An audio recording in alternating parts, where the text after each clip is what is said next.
Ako si Princess Castro at narito ang mga napapanahong balita. Bunsod ng mga aksidenteng naitala nitong holiday season dahil sa ilang motoristang hindi nagsuot ng helmet. Nais ngayong paigtingin ni Department of Health o DOH Secretary Teodoro Herbosa ang implementasyon ng pagsusuot nito sa kalsada.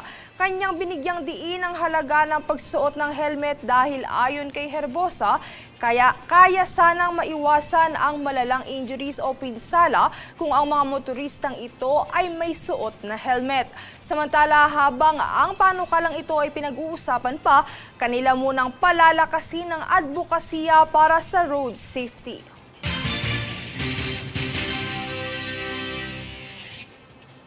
Sapat na enforcers ang ipinakalat ng Land Transportation Office o LTO sa mga kalsada upang magsilbing bantay ngayong inaasahan ang pagdagsa ng mga biyahero. Makibalita kay Danisa Lopez.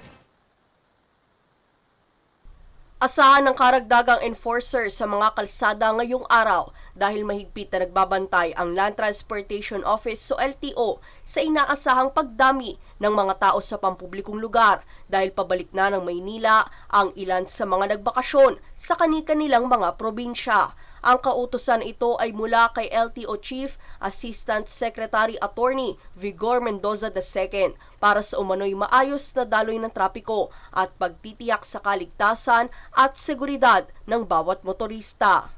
Bukod dito ay binabantayan din ng ahensya ang mga truck na overloading at ang mga gulong nito na tila hindi pasado sa road safety regulations. Patuloy naman ang paalala ng ahensya sa mga motorista na huwag nang tangkain pa ang pagmamaneho ng nakainom o kulang sa tulog kung saan binigyang diin din ito na ang kahalagahan ng pagsusuri sa mga sasakyan bago bumiyahe. Samantala, nananatili namang maluwag ang daan kaninang umaga sa Muntinlupa Cavite Expressway o MCX at North Luzon Expressway o NLEX. Bagamat hindi pa ramdam sa ngayon ang mabigat na daloy ng trapiko, ay asahan naman ito bukas hanggang umaga ng Lunes ayon sa NLEX. Danisa Lopez, nag-uulat para sa Golden Nation Network.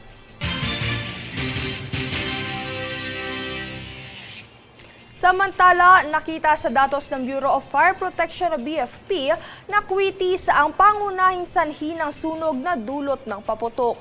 Dalawa agad na insidente ng sunog ang naitala nito sa pagpasok ng bagong taon. Samantala, nabibilang din sa mga sanhi ng sunog na dulot ng paputok ang Piccolo, Sinturon ni Judas, Fountain at Baby Rocket.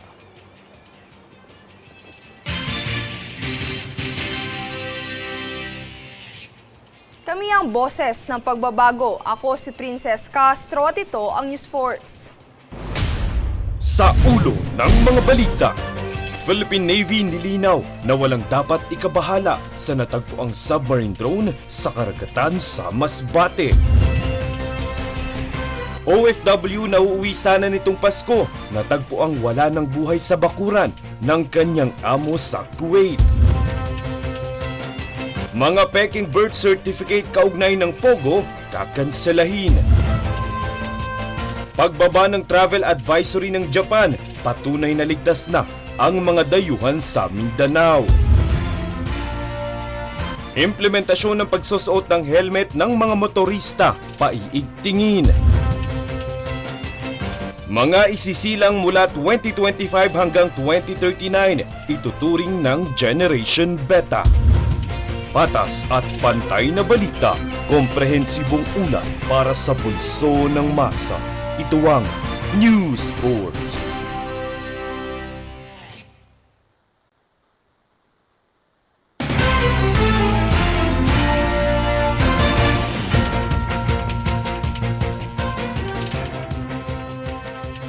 Ako si Princess Castro at narito ang mga napapanahong balita.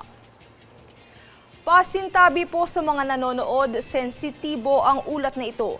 Hustisya. Ito ang panawagan ng gobyerno sa pagpaslang sa kababayan nating Overseas Filipino Worker o OFW sa Kuwait. 2 buwan nang nawawala ang babaeng OFW na 5 taon nang nagtatrabaho sa 2 employer kung saan ang ikalawa nitong employer ang nag-ulat na ito'y nawawala. Inakala naman ng pamilya ng OFW na abala lamang ito sa kanyang trabaho kaya't hindi makontak.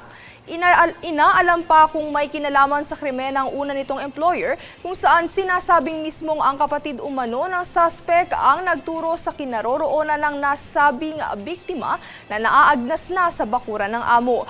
Ayon sa naiwang kapamilya ng OFW, nakatakda sanang sorpresahin ng OFW ang kanyang mga kaanak sa kanyang pag-uwi nitong Pasko, ngunit anya ibang sorpresa pala ang kanilang mababalitaan.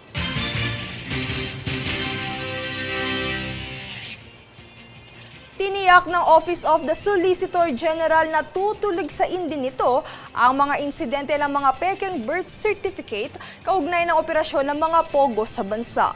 Para sa detalye narito si Francis Riudique. Nakatakdang kanselahin ng Office of the Solicitor General o OSG ang mga peking birth certificate kaugnay ng operasyon ng POGO sa Pilipinas. Ito ang kinumpirma ni Solicitor General Menardo Guevara kasabay ng pagtugis ng pamahalaan sa mga POGO. Matatandaang naghain ng petisyon ng OSG na ikansela ang birth certificate ni dating Banban Tarlac Mayor Alice Guo. Ito ay matapos lumabas sa investigasyon na nagmatch ang kanyang fingerprint sa isang Chinese national na kamukha niya. Ayon kay Guevara, marami pang ganitong klase ng insidente kaya naman tututukan ito ng OSG. Kasama din umano dito ang pagpapawalang bisa sa mga naging ari-arian at ibang assets ng mga naturang dayuhan. Sa kasalukuyan ay wala pang datos ang pamahalaan sa kabuuang assets na ipoporfeit ng pamahalaan. Aniya ang inisyal na utos ay kumpiskahin at kontrolin muna ang mga ito. Panawagan naman ng OSG makapagpasa umano sana ng batas ukol sa pagkakansela ng mga birth certificate. Ito ay para malimitahan at magkaroon ng restriksyon ang mga kayang gawin ng mga dayuhang makakansela ang nasabing dokumento. Francis Riudique, nag-uulat para sa Golden Nation Network.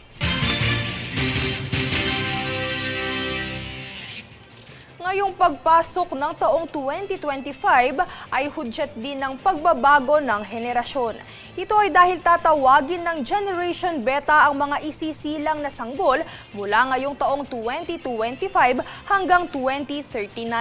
Ayon sa isang social analyst at futurist na si Mark McCrindle, ang nasabing henerasyon ay mabubuhay sa mundo na araw-araw nang gumagamit ng Artificial Intelligence o AI.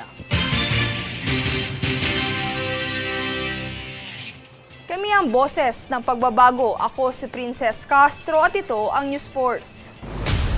Sa ulo ng mga balita, Philippine Navy nilinaw na walang dapat ikabahala sa natagpuang submarine drone sa karagatan sa Masbate.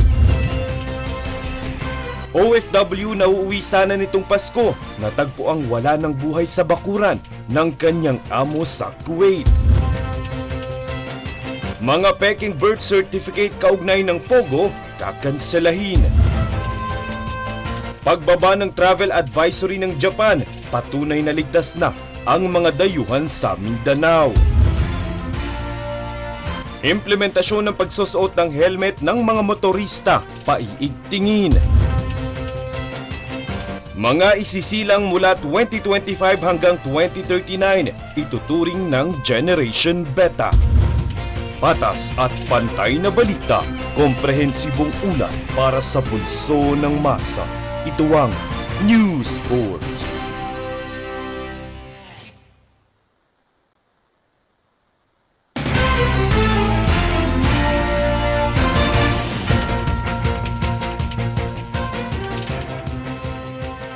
Ako si Princess Castro at narito ang mga napapanahong balita. Naniniwala ang Department of Tourism o DOT na ang pagbaba ng travel advisory level sa ibang parte ng Mindanao ay isang patunay na ligtas itong destinasyon sa mga dayuhan. Sa nakaraang buwan, ibinaba ng Japanese Foreign Ministry ang advisory level sa ikaunang antas mula sa ikalawang antas para sa Davao Region, Surigao City at ibang parte ng Misamis Oriental. Habang mula level 3, ngayon level 2 na ang silangang bahagi ng Sarangani Province. Samantala, nananatili namang level 1 pa rin sa Mati, Tagum, Samal, Davao, Digos, Cagayan de Oro, Hasaan, Villanueva, Tagoloan at Siargao Islands. Ngunit patuloy na level 3 pa rin sa kanlurang bahagi ng Sarangani Province.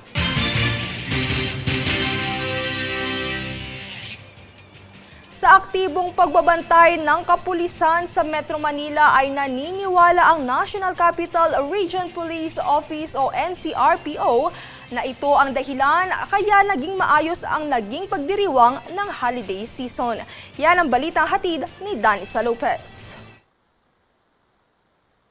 Tahimik, payapa at maayos ang naging daloy ng selebrasyon ng holiday season sa Metro Manila dahil umano sa ipinakalat na sapat na kapulisan ng National Capital Region Police Office o NCRPO sa iba't ibang lugar sa Maynila. Ayon kay NCRPO Acting Regional Director, Police Brigadier General Anthony Aberin, ang libu-libong pulis sa Metro Manila ay nagbantay sa mga estratehikong lugar para matiyak na malaya sa karahasan ang pagdiriwang. Ito rin ang nakitang dahilan ng hepe kaya't bumaba ang naitalang bilang ng mga krimen sa Maynila. Anya noong nakaraang taon ng Kapaskuhan ay nanatili ang dedikasyon ng mga pulis sa ikinasang anti-crime operations. Pagtitiyak pa niya, ipagpapatuloy nito ang mga operasyon kontra krimen kasama na ang pagtugis sa mga iligal na gawain. Daniza Lopez nag-uulat para sa Golden Nation Network.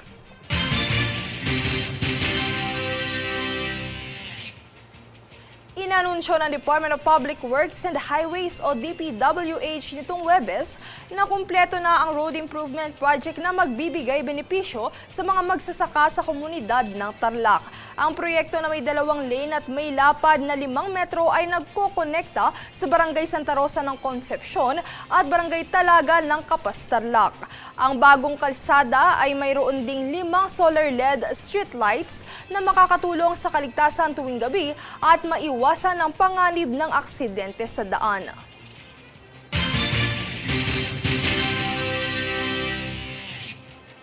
Kami ang boses ng pagbabago. Ako si Princess Castro at ito ang News Force. Sa ulo ng mga balita, Philippine Navy nilinaw na walang dapat ikabahala sa natagpuang submarine drone sa karagatan sa Masbate. OFW na uuwi sana nitong Pasko, natagpuang wala ng buhay sa bakuran ng kanyang amo sa Kuwait. Mga peking birth certificate kaugnay ng Pogo, kakanselahin. Pagbaba ng travel advisory ng Japan, patunay na ligtas na ang mga dayuhan sa Mindanao. Implementasyon ng pagsusuot ng helmet ng mga motorista, paiigtingin. Mga isisilang mula 2025 hanggang 2039, ituturing ng Generation Beta. Patas at pantay na balita, komprehensibong ulat para sa bulso ng masa. Ito ang News Force.